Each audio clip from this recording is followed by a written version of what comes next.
சூப்பரான spicy pasta எப்படி செய்கிறதுன்னு தான் நம்ம இன்றைக்கி பார்க்க போகிறோம். பாருங்கள், உதிரி உதிரியாக ஒத்த ஒத்தையாக எவ்வளோ அழகாக வந்திருக்குன்னு. நம்ம இதை எப்படி செய்யலான்னு தான் நம்ம வாங்க வீடியோக்குள்ளே போய் பார்க்கலாமா. இது கூடவே கொஞ்சம் இஞ்சி பூண்டு பேஸ்ட்டு, கரம் மசாலாலாம் ஆட் பண்ணியிருக்கிறனால ரொம்ப டேஸ்டியாகவும் வாசனையாகவும் இருக்கும். இதுதான் பாஸ்தாவில் எடுத்து வச்சுருக்கிறேன். இப்போ ஒரு பாத்திரத்தில் தண்ணி வச்சு தண்ணியை கொதிக்க போட்டிருக்கிறேன். அதில் கொஞ்சம் சால்ட்டு, கொஞ்சோண்டு ஆயில் மிக்ஸ் பண்ணிக்கிட்டேன்னா அந்த பாஸ்தா ஒட்டாமல் வரும். இப்போ தண்ணி கொதிக்கிட்டு அப்புறம் பார்க்கலாம். இப்போ தண்ணி நல்லா கொதிச்சு வருது. இப்போ பாஸ்தாவை ஆட் பண்ணிக்கலாம்.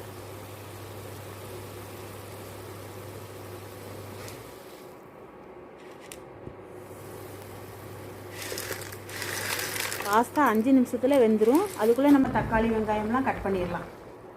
இப்போ பாஸ்தா நல்லா வெந்துருச்சு.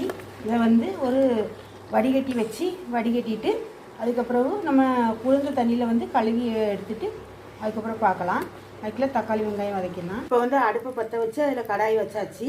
கடாய் காஞ்ச உடனே அதில் ஒரு 3 டேபிள் ஸ்பூன் ஆயில் ஊற்றுங்க.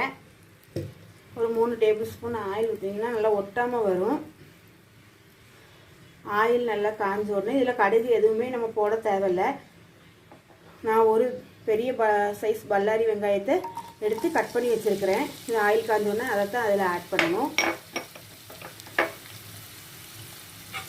அது ஆயில் காஞ்ச உடனே நல்லா அதை வதக்கி விடணும்.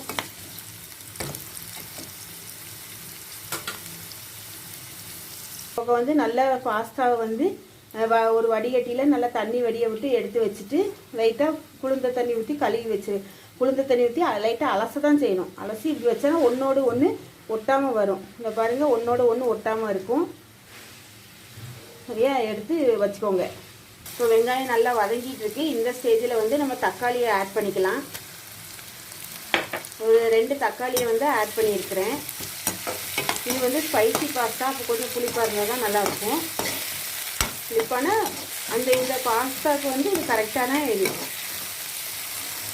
இப்போ அப்படி தான் நல்லாயிருக்கும். தக்காளி கொஞ்சம் கூட, பல்லாரி 1 ஆட் பண்ணால் தக்காளி 2 ஆட் பண்ணணும். இப்போ தக்காளி நல்ல வெங்காயம் வதங்கி வருது. இப்போ தக்காளி வெங்காயம் நல்லா வதங்கி வருது. தக்காளி வெங்காயம் வதங்குறதுக்கு இப்போ பாஸ்தாவுக்கு தேவையான சால்ட்டை சேர்த்துக்கலாம்.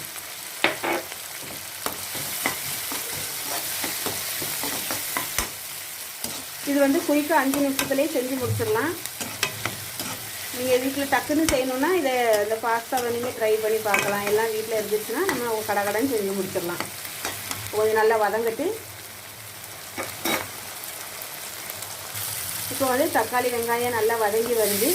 இந்த ஸ்டேஜில் நம்ம 1 டீஸ்பூன் இஞ்சி பூண்டு பேஸ்ட்டு அதை எடுத்து வச்சுருக்கிறேன். நான் எப்போவுமே அரைச்சி வச்சுருக்கேன். அதை எடுத்து ஆட் பண்ணிக்கலாம். அதுக்கப்புறம் இது சிக்கன் 65 பவுடர் நான் போட்டிருக்கிறேன். அது டேஸ்ட் வைஸ் ரொம்ப சூப்பராக இருக்கும். அப்படி உங்களுக்கு சிக்கன் 65 மசாலா இல்லைன்னா நீங்கள் வெறும் தனி மிளகாய் தூள் யூஸ் பண்ணிக்கலாம். இது ஒரு டீஸ்பூன் எடுத்துக்கோங்க. அதுக்கப்புறம் கரம் மசாலா தூள்,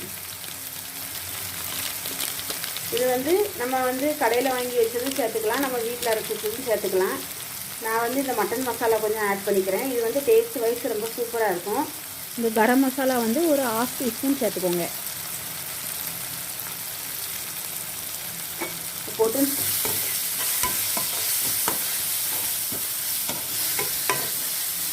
இந்த பாஸ்தா நல்ல கறிக்குழம்பு மாதிரி நல்லா ஸ்மெல்லு நல்லா சூப்பராக இருக்கும். அதனால் நீங்கள் இதை ஆட் பண்ணிக்கோங்க.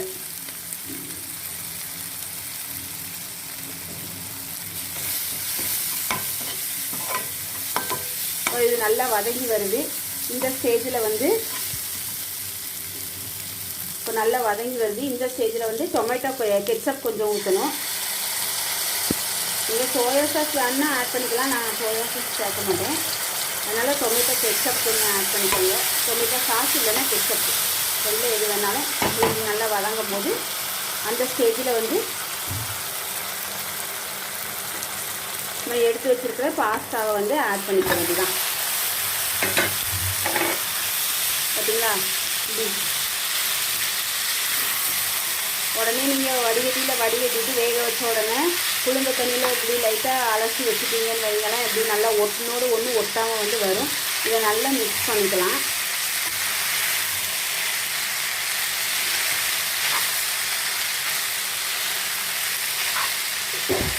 நல்லா மிக்ஸ் பண்ணி வந்து ஒரு 2 நிமிஷம் அப்படியே நல்லா அந்த மசாலையில் நல்லா வேகணும் பாஸ்தா. மிக்ஸ் பண்ணி பார்க்கலாம். இப்போ வந்து பாஸ்தா ஒன்றோடு ஒன்று ஒட்டாமல் நல்லா அழகாக வந்துடுச்சு பாருங்கள். ஒன்றோடு ஒன்று ஒட்டலை பார்த்தீங்களா? கட் பண்ணி வச்சுருக்கிற கொத்தமல்லி மல்லி இலையை தூவி நம்ம கிண்டி விட்டு சாப்பிட வேண்டியதான். லாஸ்ட்டாக அடுப்பை ஆஃப் பண்ணிவிட்டு மல்லி இலையை விட்டு தூவி விட்டுட்டு இப்படி மிக்ஸ் பண்ணி விட்டுருங்க. சுவையான பாஸ்தா ரெடி. சுட சுட ஆவி பறக்க எப்படி தயாராகிட்டு பார்த்தீங்களா?